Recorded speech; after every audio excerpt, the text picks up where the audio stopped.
नमस्कार। आज हम एक अहम दौर पे नजर डाल रहे हैं, शीत युद्ध।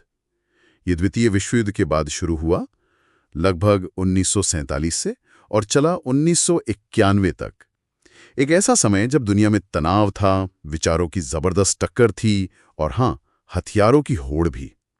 इसमें मुख्य खिलाड़ी थे, एक तरफ अमेरिका और उसके नेटो सहयोगी, और दूसरी तरफ सोवियत संघ और उसके वॉर्सॉ पैक्ट के देश। तो आज हम हमारे पास जो स्रोत और जानकारी है, उसके आधार पर इस पूरे युग की थोड़ी गहरी पड़ताल करेंगे, समझने की कोशिश करेंगे कि ये टकराव आखिर हुआ क्यों, लड़ा कैसे गया और दुनिया पर इसका क्या असर पड़ा। तो चलिए शुरू करते हैं। और ये बात ध्यान रखने वाली है, इसे शीत युद्ध इसीलिए कहते हैं क्योंकि इसमें महाशक्तियां सीधे आमने सामने नहीं भिड़ी। लड़ाई ज्यादातर अप्रत्यक्ष तरीकों से हुई। देखिए, इस पूरे मामले की जड़ में दो बिल्कुल अलग सोच थीं, दो अलग सिस्टम। अमेरिका का था पूंजीवाद, लोकतंत्र। दूसरी तरफ सोवियत संघ का था साम्यवाद, एक पार्टी का शासन और अर्थव्यवस्था पर सरकार का पूरा नियंत्रण। हाँ, और ये बात दिलचस्प है कि ये सिर्फ राजनीतिक या आर्थिक मॉडल की लड़ाई नहीं थी। ये असल में जीने के दो अलग-अलग तरीकों का, दो अलग विश्व दृष्टिकोण का टकराव था, और इसने पूरी दुनिया को जैसे दो खेमों में बांट दिया था। सही कहा। और जब सीधे लड़ने का मतलब था परमाणु युद्ध, जो कोई नहीं चाहता था, तो फिर लड़ाई हुई कैसे? तरीके बड़े अलग थे, जैसे प्रॉक्सी वॉर्स का जिक्र आता है। जी हाँ, प्रॉक्सी युद्ध मतलब महाशक्तियां खुद सीधे लड़ने के बजाय दुनिया के अलग-अलग हिस्सों में, जैसे कोरिया, वियतनाम, अफगानिस्तान में विरोधी गुटों को हथियार और समर्थन देके लड़वाती थीं। जमीन पर कोई और लड़ रहा था, पर पीछे यही ताकतें थीं। बिल्कुल। और दूसरा बड़ा पहलू था हथियारों की दौड़। ओहो, हथियारों की दौड़, खासकर परमाणु हथियारों की। दोनों तरफ इतने ज्यादा हथियार जमा हो गए थे कि एक अजीब सा भयानक संतुलन बन गया था, जिसे मैड कहते हैं, म्यूचुअली अश्योर्ड डिस्ट्रक्शन। मतलब अगर एक ने हमला किया तो दूसरा पूरी तरह तबाह कर देगा, और शायद पहला भी नहीं बचेगा। जी, और शायद इसी डर ने, इसी आपसी विनाश के डर ने ही एक बड़े सीधे टकराव को रोक कर रखा। इसके अलावा और भी तरीके थे, है ना? जैसे अंतरिक्ष की दौड़। हाँ बिल्कुल, स्पेस रेस। कौन चांद पर पहले पहुंचेगा, किसकी टेक्नोलॉजी बेहतर है, ये साबित करने की होड़। फिर जासूसी, CIA बनाम KGB, इनकी कहानियां तो आज भी फिल्मों और किताबों में छाई हुई हैं। और अपनी अपनी विचारधारा का प्रचार भी तो था पूरी दुनिया में। हाँ, वो भी जोरों पर था। रेडियो प्रसारण, किताबें, सांस्कृतिक कार्यक्रम, हर तरीके से अपनी सोच को बेहतर बताने की कोशिश। इस लंबे दौर में कुछ ऐसे मौके भी आए जब लगा कि अब बस परमाणु युद्ध शुरू होने ही वाला है। हाँ, कई संकट के क्षण आए, जैसे बर्लिन नाकाबंदी और पुरस्कार एयरलिफ्ट।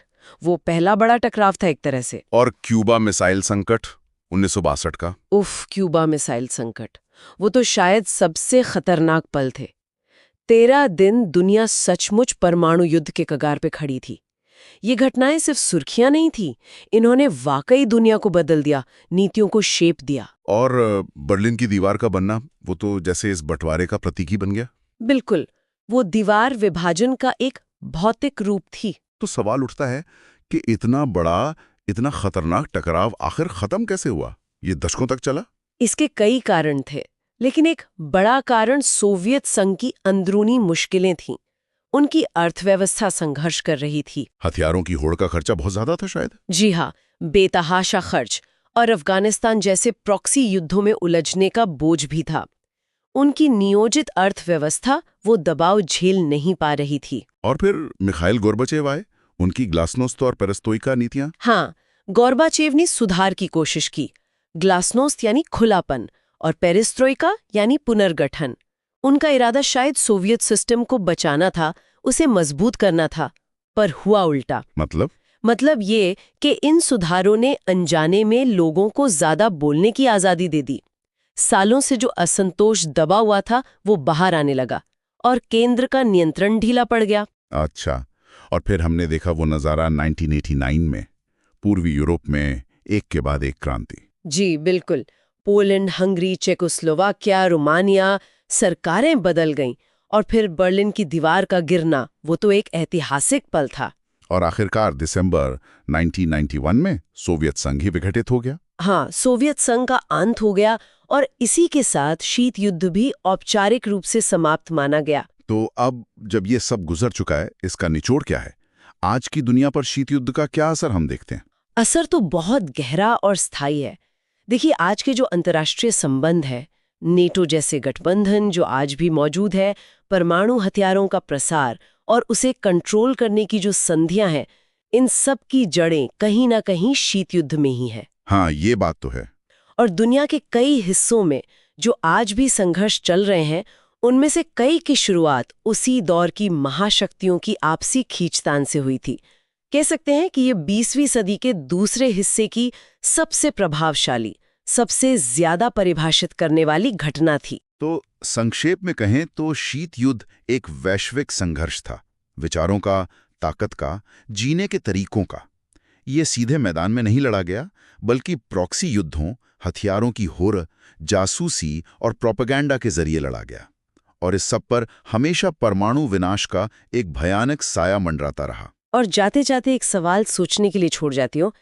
शीत युद्ध भले ही खत्म हो गया हो, पुराने खिलाड़ी बदल गए हों, लेकिन क्या बड़ी ताकतों के बीच वैश्विक प्रभाव, तकनीकी बढ़त और अपना दबदबा कायम करने की होड़ आज भी जारी नहीं है? बस शायद तरीके और रूप नए हो गए हैं। ये सोचने वाली बात है।